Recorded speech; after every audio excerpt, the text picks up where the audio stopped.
નમસ્તે પ્રિય મિત્રો, અમારી ચેનલ શ્રેષ્ઠ વાતોમાં આપનું સ્વાગત છે, જ્યાં અમે તમને રહસ્યમય અને અનોખી માહિતી આપીએ છીએ. આજે અમે એક એવી માહિતી લાવ્યા સવી કે આ 7 પક્ષીઓ તમને ધનવાન બનાવવાના શુભ સંકેતો આપે છે. જો આ પક્ષીઓ તમારી છત પર આવીને આરામ કરે છે અથવા તેના પર ખોરાક લે છે, તો તમારે સમજવું જોઈએ કે તમારું ભાગ્ય ટૂંક સમયમાં ચમકશે અને તમારા સારા સમયની શરૂઆત થવાના છે. આપણા શાસ્ત્રોમાં જણાવાયું છે કે આ 7 પક્ષીઓ ભાગ્યશાળી લોકોના ઘરે જ આવે છે અને ખોરાક લે છે. જે વ્યક્તિના ઘરમાં આ પક્ષીઓ આરામ કરે છે તે ખૂબ જ ભાગ્યશાળી છે. દરેક વ્યક્તિ માટે આ પક્ષીઓને ઓળખવા ખૂબ જ મહત્વપૂર્ણ છે, કારણ કે જો આ પક્ષીઓ કોઈના છત પર આવીને બેસે છે અને તે વ્યક્તિ જાણી જોઈને કે અજાણતા તેમને ડરાવે છે અથવા મારી નાખે છે, તો ભગવાન તે વ્યક્તિ પર ગુસ્સે થઈ શકે છે, જેના કારણે ઘણી મોટી સમસ્યાઓ થઈ શકે છે. આ પક્ષીઓ તમારા જીવનમાં ખુશીઓ લાવે છે. જો આ પક્ષીઓ કોઈ ઘરની છત પર આવીને બેસે છે અથવા ત્યાં પોતાનું ઘર બનાવે છે, તો ત્યાં રહેતી વ્યક્તિએ સમજવું જોઈએ કે દેવી લક્ષ્મી તેમનાથી પ્રસન્ન છે અને ટૂંક સમયમાં તેમના ઘરમાં આવશે. આ પક્ષીઓને જોવાનો અર્થ એ છે કે ભગવાન વિષ્ણુને જોવા. તેને પક્ષી જેવું માનવામાં આવે છે. શાસ્ત્રો અનુસાર એવું કહેવાય છે કે જ્યારે આ પક્ષી રાજા દશરથના ઘરે આવ્યું ત્યારે તેમણે પોતે જ તેને પોતાના હાથે ખવડાવ્યું હતું. જો આ પક્ષી તમારા ઘરે પણ આવે છે, તો તમારે સમજવું જોઈએ કે સાક્ષર દેવી દેવતાઓ તમારા ઘર સાથે વાત કરે છે અને ખૂબ જ ટૂંક સમયમાં તમારું નસીબ ચમકવા જઈ રહ્યું છે. તો ચાલો જાણીએ કે તે કયા પક્ષીઓ છે જે તમને તમારા સારા સમયનો સંકેત આપે છે. પરંતુ તે પહેલાં મારી તમને એક નાની વિનંતી છે કે વિડીયોને અંત સુધી જુઓ, તેને બિલકુલ ચૂકશો નહીં, કારણ કે આ માહિતી ખૂબ જ કિંમતી છે અને વિડીયોને અન્ય લોકો સાથે શેર કરો જેથી અન્ય લોકો પણ લાભ મેળવી શકે. અને હા ભક્તો, વિડીયોને એક સુંદર લાઇક આપો અને તેને તમારી પોતાની YouTube ચેનલ શ્રેષ્ઠ વાતોને સબસ્ક્રાઇબ કરવાનું ભૂલશો નહીં, જેથી તમને શક્ય તેટલી વહેલી તકે આવી જ માહિતી મળે. અને હા પ્રિય મિત્રો, કોમેન્ટ બોક્સમાં જય લક્ષ્મી માતા લખવાનું ભૂલશો નહીં. મિત્રો, વાત એ છે કે સલાહ આપવાનું આપણું કામ છે, આપણે ફક્ત સલાહ આપી શકીએ છીએ. હવે તમે માનો કે ના માનો એ તમારી પસંદગી છે, પણ મિત્રો હું એક વાત ચોક્કસ કહીશ કે જો તમે માનો છો તો તમારી ન્યા પાર થઈ જશે. આ વિડિયો અંત સુધી જોયા પછી તમારે કોઈ પણ પ્રકારની સમસ્યાનો સામનો કરવો પડશે નહીં. બાકી તમારી પસંદગી છે, તમે પોતે ખૂબ સમજદાર છો. તો પ્રિય મિત્રો, ચાલો આપણે વધુ વિલંબ કર્યા વિના વિડિયો શરૂ કરીએ. નંબર 1. પોપટ ખૂબ જ શુભ સંકેત ધરાવે છે. જો પોપટ તમારા ઘરમાં આવે છે, તમારી છત પર આરામ કરે છે અને તમે ચઢાવેલો ખોરાક અને પાણી ખાય છે, તો તે તમારા માટે ખૂબ જ શુભ સંકેત છે. તે તમને જણાવે છે કે તમારું જીવન ખૂબ જ ટૂંક સમયમાં બદલાવાનું છે અને તમારા સારા દિવસો શરૂ થવાના છે. પુરાણોમાં પોપટને ખૂબ જ શુભ માનવામાં આવે છે, તેથી જ ઘણા લોકો તેમના ઘરમાં પોપટ રાખે છે. જે ઘરમાં પોપટ હોય છે તે ક્યારેય નકારાત્મક શક્તિઓથી પ્રભાવિત થતો નથી. જો પોપટ તમારા ઘરમાં ગમે ત્યાં પોતાનો માળો બનાવે છે, તો તમારે સમજવું જોઈએ કે હવે એવી કોઈ શક્તિ નથી જે તમને સફળતા પ્રાપ્ત કરવાથી રોકી શકે. આવી સ્થિતિમાં તમારે પોપટ માટે ખોરાક અને પાણી આપવું જોઈએ. આ ભગવાનને ખુશ કરશે અને તમારા પર તેમના આશીર્વાદ વરસાવશે.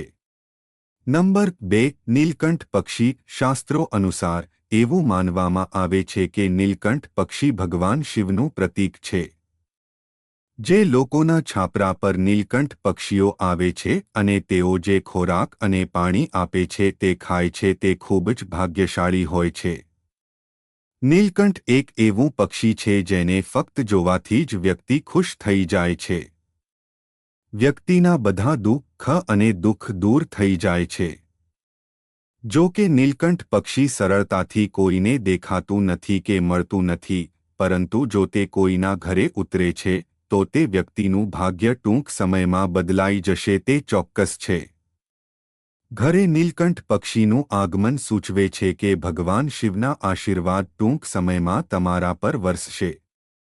તેથી જો આ પક્ષી તમારા ઘર પર ઉતરે છે તો તેને ડરાવશો નહીં કે મારશો નહીં, નહીં તો તમને દેવતાઓના દેવ ભગવાન શિવના ક્રોધનો સામનો કરવો પડી શકે છે.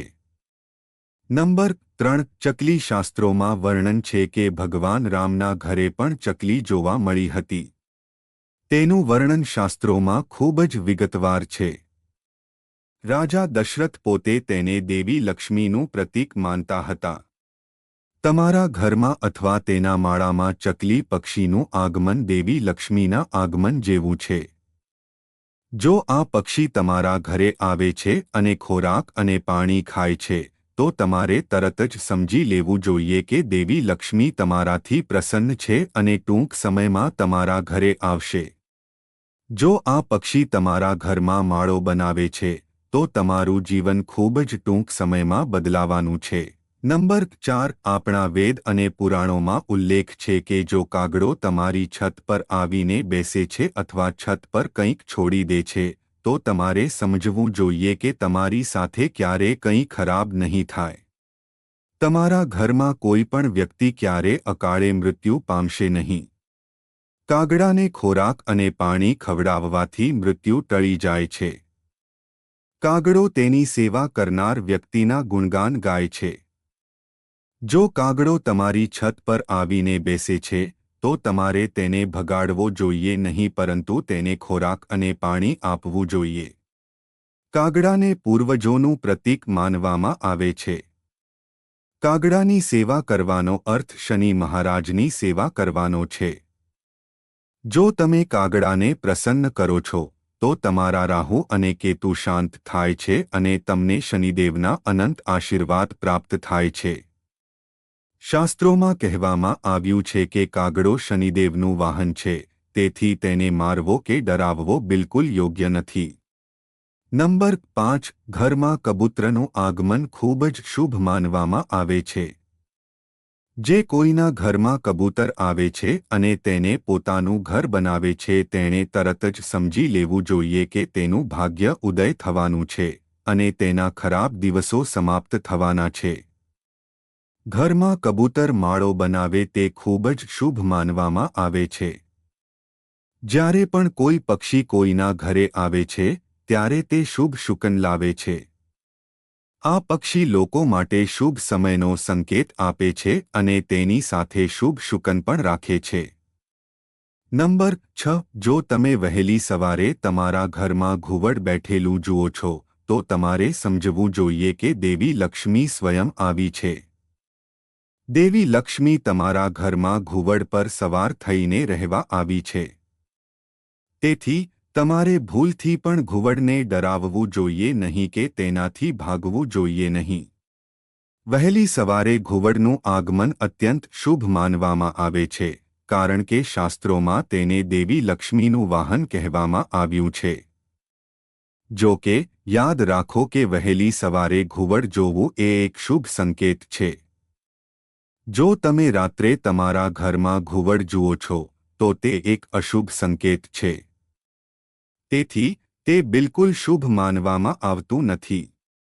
જો તમે રાત્રે તમારા ઘરમાં ઘુવડ જુઓ છો તો તમારે સમજવું જોઈએ કે તમારું દેવું વધવાનું છે અને તમારા પૈસા કોઈ રીતે ખોવાઈ જશે. ખર્ચ થવાનો છે. નંબર 7. ચામાચીડિયાને મનુષ્યો માટે બિલકુલ શુભ માનવામાં આવતું નથી. જ્યારે પણ તેઓ કોઈ ઘરમાં પ્રવેશ કરે છે ત્યારે કોઈ મોટી કમનસીબી કે મુશ્કેલી ઊભી થાય છે. તેઓ પોતાની સાથે મુશ્કેલીઓ અને નકારાત્મક ઉર્જા લાવે છે અને તેઓ જ્યાં પણ રહે છે તે ઘરને દુષ્ટ આત્માઓનો વાસ માને છે. ઘરમાં રહેતા ચામાચીડિયા ત્યાં રહેતા લોકોના ગ્રહોનો નાશ કરે છે. ઘરમાં ચામાચીડિયાનું આગમન તમારા શુભ પ્રસંગને બગાડી શકે છે. ઘરમાં તેમનું આગમન મૃત્યુને સ્વીકારવા સમાન માનવામાં આવે છે.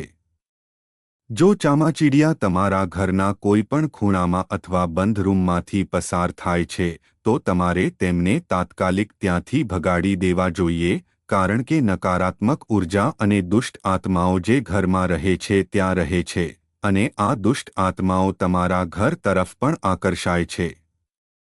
ચામાચીડિયા પોતાની સાથે અકાળ મૃત્યુ લઈ જાય છે.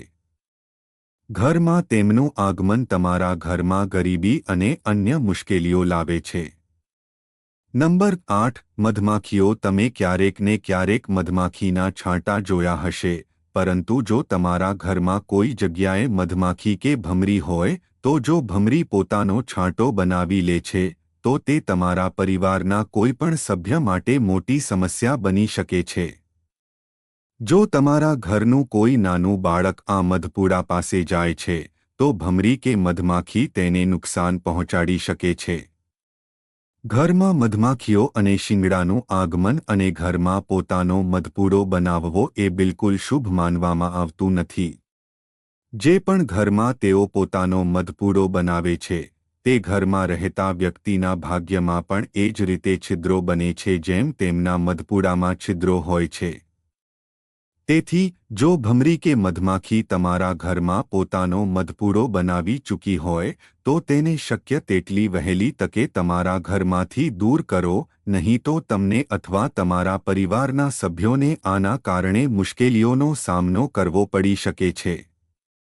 પ્રિય મિત્રો, તમને આ વિડિયો કેવો લાગ્યો તે અમને કમેન્ટમાં જણાવો. જો તમે માતા લક્ષ્મીના સાચા ભક્ત છો, તમે માતા લક્ષ્મીનો પ્રેમ અને આશીર્વાદ મેળવવા માંગો છો અને માતા લક્ષ્મી તમારા ઘરમાં નિવાસ કરે તેવું ઈચ્છો છો અને તમે માતા લક્ષ્મીને પ્રસન્ન કરવા માંગો છો તો વિડિયોને ઝડપથી લાઇક કરો અને તમારી યુટ્યુબ ચેનલ શ્રેષ્ઠ વાતોને સબસ્ક્રાઇબ કરો અને કોમેન્ટ બોક્સમાં જય લક્ષ્મી માતા લખો. મિત્રો, આ બધી માહિતી હિતને ધ્યાનમાં રાખીને આપવામાં આવી રહી છે. તમારી શ્રદ્ધા અને માન્યતા પર જ્યોતિષ અને ધર્મના ઉપાયો અને સલાહ અજમાવો. વિડિયોનો હેતુ ફક્ત તમને વધુ સારી સલાહ આપવાનો છે. અમે આ સંદર્ભમાં કોઈપણ પ્રકારનો દાવો કરતા નથી. મિત્રો, જો તમને વિડિયો ગમ્યો હોય તો લાઇક કરો અને કૃપા કરીને સબસ્ક્રાઇબ કરો. આભાર. જય શ્રી કૃષ્ણ.